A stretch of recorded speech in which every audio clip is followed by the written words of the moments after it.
প্রশাসন আওয়ামী লীগকে অ্যালাউ করছে। কেউ যদি বলে প্রশাসন অ্যালাউ করে না, আই ডোন্ট বিলিভ ইট। ওই যে ছাত্ররা মাঠে নামছিল, গাড়ির কাগজপত্র চেক করতো, হেলমেট পইরা যে পিটাইতে গেল কারা?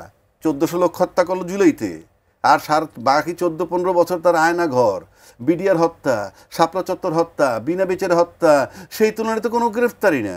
সমাজের সংস্কার ছাড়া রাষ্ট্রের টেকসই সংস্কার কি আদৌ সম্ভব?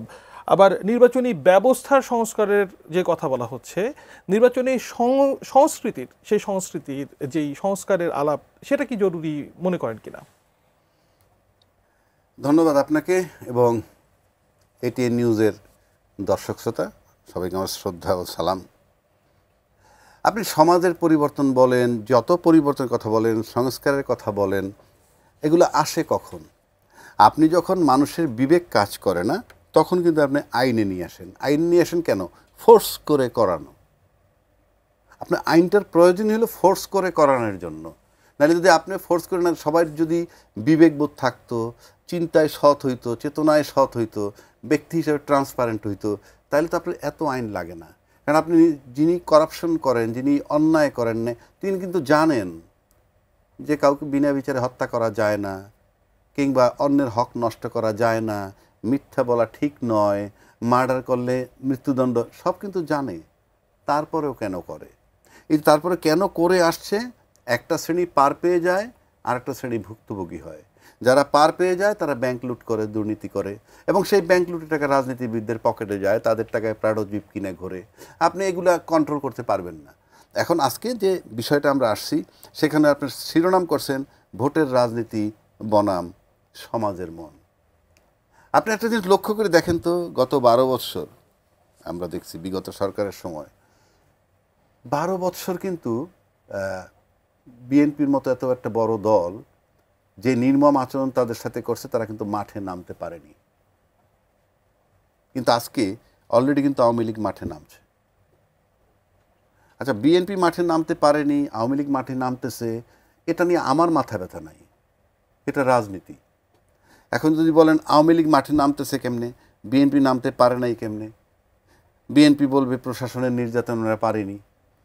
আওয়ামী লীগ মাঠে নামতেছে কেমনে? তাহলে প্রশাসন তাদেরকে নির্যাতন করে না।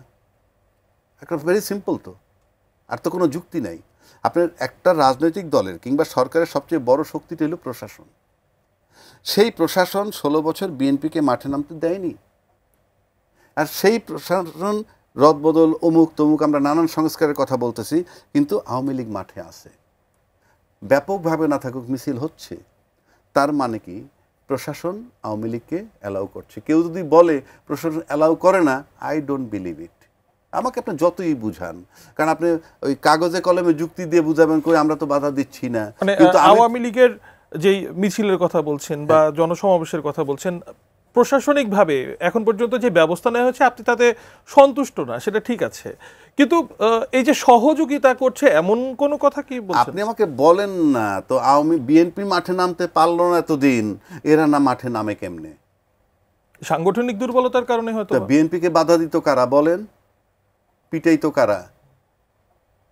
ওই যে ছাত্ররা মাঠে নামছিল, গাড়ির কাগজপত্র চেক করতো, হেলমেট পইরা যে পিটাইতে গেল কারা? পুলিশও সাথে ছিল, তারাও ছিল। তার মানে হচ্ছে যে আওয়ামী লীগের সহযোগিতা করে কি করে না সেটা বড় কথা নয়, কিন্তু মাঠে নামতে পারতেছে। কিন্তু নিয়ন্ত্রণের দায়িত্ব কিন্তু কার? নিয়ন্ত্রণের দায়িত্ব প্রশাসনের। কারণ সরকার অলরেডি বলছে নির্বাচনের বিচারের পূর্ব পর্যন্ত তাদের কার্যক্রম স্থগিত থাকবে। তাই স্থগিত থাকতে হলে ইট ইজ অ্যান অর্ডার। সেই অর্ডারটা থাকতেছে না, কার্যকর হচ্ছে না। এখন আসেন, এটা আমি আপনি সিম্পলি বুঝাইলাম যে প্রশাসনটা কাদের পক্ষে, বাকি কথা পরে আসতেছি। তাহলে আওয়ামী লীগের যে নেতাকর্মীদের ধরপাকড় হচ্ছে, এটা কি জাস্ট আইওয়াশ? আওয়ামী লীগের ধরপাকড়, যে পরিমাণ অপরাধ আওয়ামী লীগের, 1400 লোক হত্যা করলো জুলাইতে, আর বাকি 14-15 বছর তার আয়না ঘর, বিডিআর হত্যা, শাপলা চত্বর হত্যা, বিনা বিচারে হত্যা, সেই তুলনায় তো কোনো গ্রেফতারি না। সেই তুলনায় তো কোনো গ্রেপ্তার না। এখন কেউ কেউ বলবেন গয়রহ গ্রেপ্তার করবে, সেটা অন্য প্রশ্ন।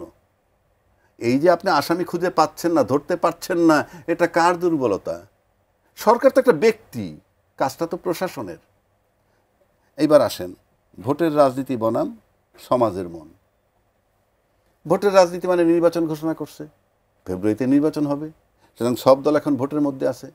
কিন্তু এই পাশাপাশি এই নির্বাচনের পাশাপাশি কোন জিনিসগুলো চলতেছে? নির্বাচনের পাশাপাশি চলতেছে পিআর সিস্টেমের দাবি, নির্বাচনের পাশাপাশি চলতেছে জাতীয় পার্টির 14 দল নিষিদ্ধকরণ, নির্বাচনের পাশাপাশি চলতেছে আপনি কি বলে আপনার এই যে জুলাই সনদ বাস্তবায়ন, লেভেল প্লেয়িং ফিল্ড, এই সবগুলো কিন্তু চলমান। তাহলে আপনি নির্বাচনও দিলেন, এগুলো চলমান, একটাও কিন্তু ফুল স্টপ হয় নাই, একটাও থামে নাই। তাহলে আপনি কোথায় গিয়ে থামবে?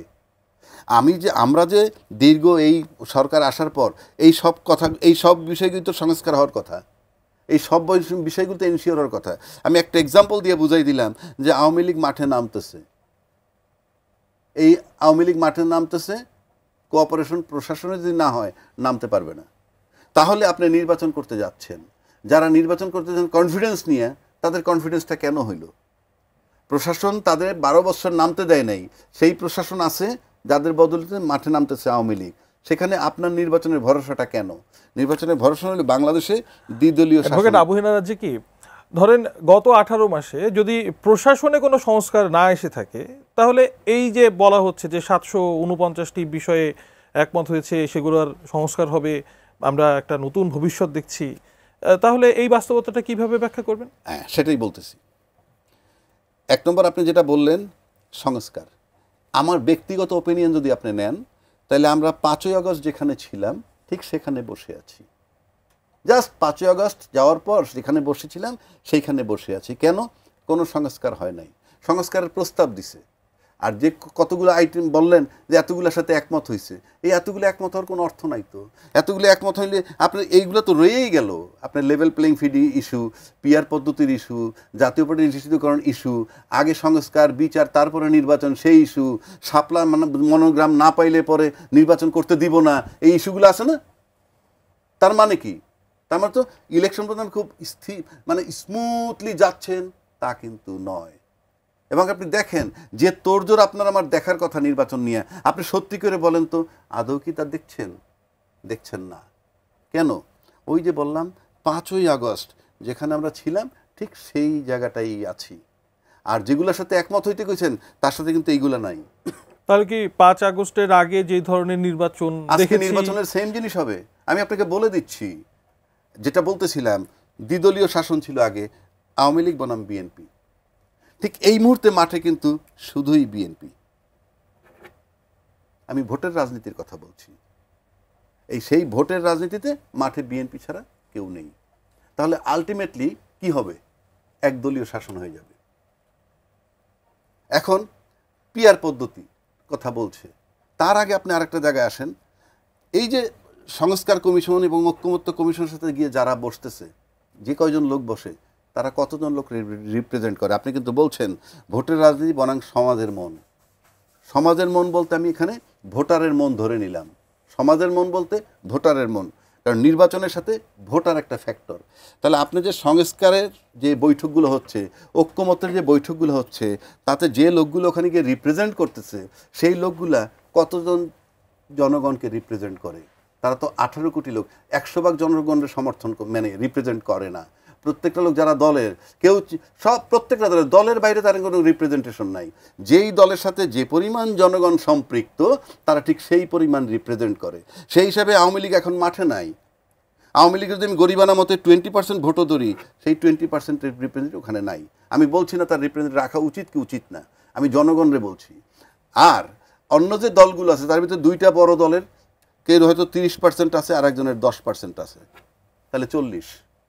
এই 40 আর সবার মিলে 45 আপনি রিপ্রেজেন্ট করতেছেন। বাকি 55 যে জনগণের যে অংশ, তাদের প্রতিনিধিটা কোথায়? তারা তো একটা ফ্যাক্টর।